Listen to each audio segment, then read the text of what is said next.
Okay, guys, this is coming to you straight up, if you know what I mean. I don't like to feed you a bunch of BS, if you will.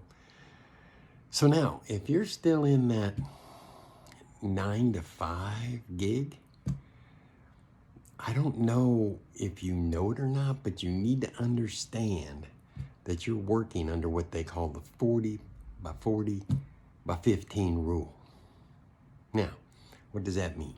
Basically what it means is that you're going to work for the next 40 years at 40 hours a day, and when you get to retirement, you may get 15% of that pay.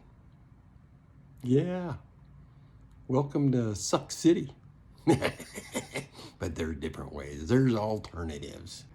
But, just know what I just told you is coming from someone who's experienced that very thing. It's not a fun, emotional roller coaster, if you will. It's kind of more like a nightmare.